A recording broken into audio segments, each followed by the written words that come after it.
ഫുക്രിയിലേക്ക് സ്വാഗതം. അഫ്ഗാനിസ്ഥാനെതിരായ ആദ്യ ഏകദിന മത്സരം ഇന്ത്യ 7 വിക്കറ്റിന് ജയിച്ചു.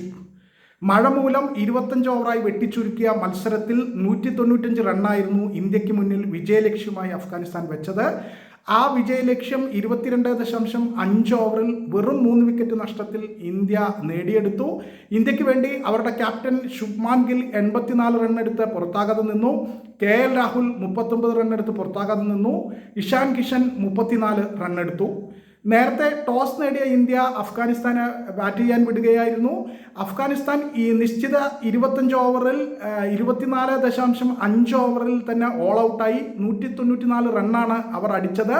അവർക്ക് വേണ്ടി ഓപ്പണർ റഹ്മാനുള്ള ഗുർബാസ് 102 റണ്ണെടുത്തു, സെഞ്ചുറി അടിച്ചു.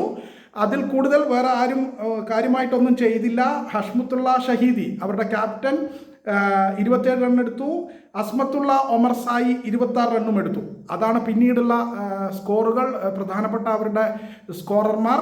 എന്തായാലും ഇന്ത്യക്ക് വേണ്ടി അർഷ്ദീപ് സിംഗ് 2 വിക്കറ്റും ഗുർനൂർ ബ്രാർ അദ്ദേഹത്തിൻ്റെ അരങ്ങേറ്റമായിരുന്നു. അരങ്ങേറ്റത്തിൽ തന്നെ 3 വിക്കറ്റ് വീഴ്ത്തി. അതുപോലെ തന്നെ മറ്റൊരു അരങ്ങേറ്റക്കാരനായ ഹർഷ് ദുബെ 3 വിക്കറ്റ് വീഴ്ത്തി. നിതീഷ് കുമാർ റെഡ്ഡി 2 വിക്കറ്റും വീഴ്ത്തിയിട്ടുണ്ടായിരുന്നു. എന്തായാലും 194 റണ്ണിന് അവരെ ഓൾ ഔട്ടാക്കിയ ഇന്ത്യ മറുപടി ബാറ്റിങ്ങിൽ 3 വിക്കറ്റ് മാത്രമാണ് ഇന്ത്യക്ക് നഷ്ടപ്പെട്ടത്. രോഹിത് ശർമ്മ 16 റണ്ണെടുത്ത് പുറത്തായി. ഇഷാൻ കിഷൻ 34 റണ്ണെടുത്ത് പുറത്തായി. ശ്രേയസ് അയ്യർ 12 റണ്ണെടുത്ത് പുറത്തായി. ഈ 3 വിക്കറ്റുകളാണ് ഇന്ത്യക്ക് നഷ്ടപ്പെട്ടത്. എന്തായാലും ആദ്യത്തെ ഏകദിനം അങ്ങനെ ഇന്ത്യ 7 വിക്കറ്റിന് ജയിച്ചിരിക്കുകയാണ്.